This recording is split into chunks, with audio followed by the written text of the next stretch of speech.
एक ऐसी दुनिया जहां पैसे का कोई अर्थ नहीं, सिर्फ समय कीमती था। लोग किसी भी चीज के बदले अपनी जिंदगी के मिनट, घंटे या साल देते लेते थे। बच्चों के लिए नियम सख्त था।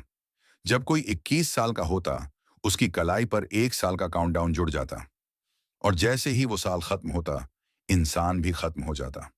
अमीर इलाका कैलिबर में लोग सदियों जीने की सुविधाएं खरीद लेते थे। वहां के टावरों से गरीबों के छोटे से जीवने की कीमत ली जाती थी। गरीब बस्तियां क्वेयर में रोजाना समय कमाने के लिए लोग जान हथेली पर रखकर काम करते थे। क्वेयर में रहने वाला लड़का आरव की घड़ी में बस 23 घंटे थे। उसकी माँ नीलिमा 48 साल की थी, पर समय की देन से वह जवान दिखती थी। आज नीलिमा का जन्मदिन था। आरव ने पिछली रात ओवरटाइम किया और माँ के लिए एक सस्ती सी स्पार्कलिंग बोतल और फूल खरीद लाए। नीलिमा तुरंत खुश हो गई और कहने लगी, मैं तुम्हारी दादियों को देखना चाहती हूँ। तुम कभी किसी से प्यार क्यों नहीं करते? आरव बोला, प्यार के लिए भी टाइम चाहिए माँ। नीलिमा को बिजली का बिल और बैंक का कर्ज अगले दिन चुकाना था। उसके पास बस 3 दिन का समय था।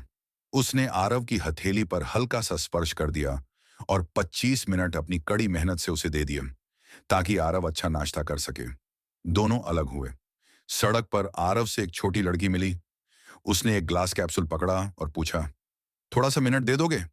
आरव मुस्कुराया और उसने ठंडे दिमाग से अपनी सुबह का 5 मिनट उस बच्चे को दे दिया। समय अब कैप्सूल में स्टोर भी होता था।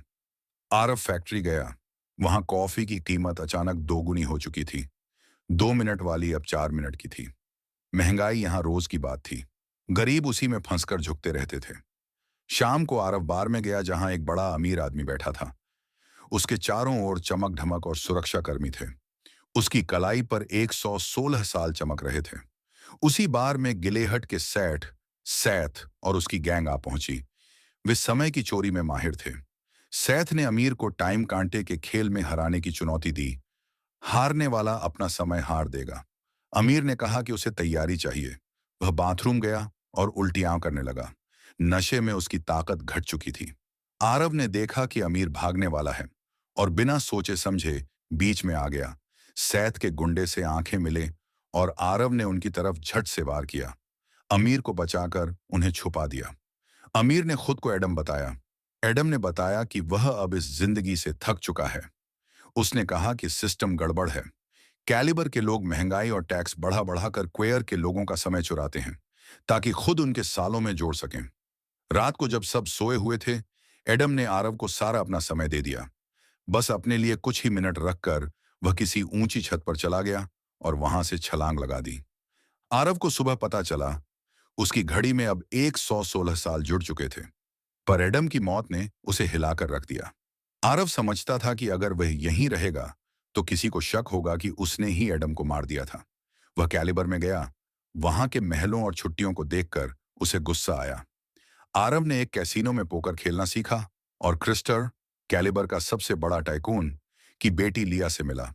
लिया को आरव की सादगी भा गई। आरव ने क्रिस्टर से साहसिक बाजी लगाकर 1100 साल जीतने जैसा नहीं किया, पर उसने चालाकी से क्रिस्टर के एक छोटे बैंक के साथ किया हुआ समझौता तोड़ दिया और चोरी की योजना बना ली। उन टाइम कैप्सूलों को निकालकर क्वेयर में बांटने की ठानी। इधर घड़ी प्रहरी, शहर की समय कानून पाल व्यवस्था के इंस्पेक्टर रोहन ने एडम की मौत की सीसीटीवी देखी। कैमरे में आरव की परछाई नदी किनारे दिखी थी। रोहन ने आरव पर शक कर लिया। रोहन ने टीम बनाकर जानकारी इकट्ठी की और खबर मिली कि एक युवक ने कैलिबर एंट्री के लिए भारी समय खर्च किया। रोहन ने उसे पकड़ने की ठानी। आरव और लिया ने चुपके से क्रिस्टर के कई तिजोरियां खाली की और कैप्सूल क्वेयर में बांटते गए। लोगों के घरों में उम्मीद लौटने लगी, पर क्रिस्टर ने इसका बदला लेने का निर्णय कर लिया। उसने पुलिस और गैंगस्टरों को साथ में लिया। सैथ को खास कर रखा, ताकि आरव और लिया को पकड़कर सबक सिखाया जा सके। क्रिस्टर ने लिया को अपने घर में कैद कर दिया और उसे कारों से लैस कैद घर में बंद कर दिया। वह अब पिता के हर नियम में बंध चुकी थी, पर उसके दिल में अपराध बोध भी था। एक रात जब आरव लिया को छुपाकर ले जा रहा था, सैथ की गैंग ने सड़क पर कंटीली स्ट्रिप्स बिछाई। कार दुर्घटनाग्रस्त हुई। दोनों बेहोश थे। जब लिया ने आंख खोली तो उसकी उंगली पर उसकी पुरानी ईयररिंग्स की जगह कुछ और था। उसका टाइम घटी हुआ था। सैथ ने घड़ी चुरा ली और वहां से भाग गया। आरव के पास कुछ ही मिनट बचे थे। उसने अपनी कुछ ही बची खुची सेकंड लिया को दे दिए ताकि वे दोनों बच जाएं। दोनों किसी तरह एक दोस्त के घर पहुंचे, पर दोस्त के घर वालों ने नाराजगी जताई कि आरव के दिए हुए समय की वजह से उनका परिवार टूटा था। गम ने आरव को भीतर झकझोरा। दूसरे दिन आरव ने लिया के पिता क्रिस्टर को फोन कर कहा, तुम अपनी तिजोरियां खोलो और जो समय तुमने बटोरा है वो सब गरीबों में बांट दो, कल सुबह तक। क्रिस्टर ने मुंह फुलाए और मना कर दिया। उसके लिए कुछ भी इतना बड़ा नहीं था कि वह अपनी शक्ति जमा कर दे। रोहन उस समय वहीं था।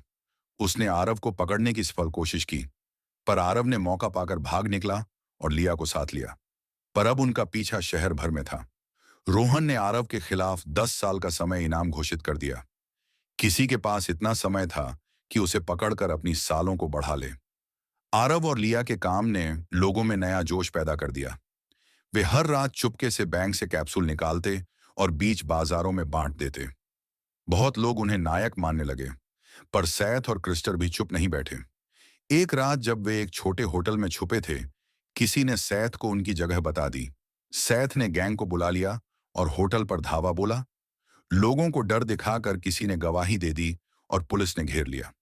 सैथ ने आरव को पकड़कर एक मेज पर बैठाया और समय लड़ाई की चुनौती दी। यह जीतने हारने की वो औलियान खेल थी जिसमें हारने वाला अपना पूरा समय हार देता। पर इस बार नियम बदले हुए थे। आरव की हथेली में अब सैकड़ों साल थे और हारने का मतलब किसी की मौत हो सकती थी। सिर्फ आरव की नहीं, बल्कि जिन लोगों के पास उसने समय बांटा था उन सब से जुड़ा हुआ एक बड़ा जोखिम था। लिया ने आरव से कहा, हम सिर्फ कैप्सूल नहीं बांट रहे, हम उन सिस्टम का चेहरा बदलना चाहते हैं जिसने तुम्हारी मां जैसी माओ को मार दिया। अगर तुम हार गए तो जो हमने बनाया है वह खत्म हो जाएगा। टेबल के चारों ओर रोशनियां मध्यम हुई। सैथ की आंखें चमकी। आरव ने सांस ली और अपनी घड़ी ऊपर की ओर मोड़ी। इस बार लड़ाई सिर्फ वक्त की नहीं थी, यह मानवीय कानूनों, गलतियों और न्याय की भी लड़ाई थी। तभी बाहर से एक तेज सी आवाज आई। होटल के बाहर अनजान कोने से लोग जमा हो रहे थे। क्वेयर के वही लोग जिनके लिए आरव ने समय बांटा था। वे अदालत के साक्ष्य, वीडियो और लोगों की कहानियों के साथ आए थे। रोहन की टीम ने होटल पर घेरा कस दिया, पर किसका पक्ष भारी होगा, यह तय होना अभी बाकी था।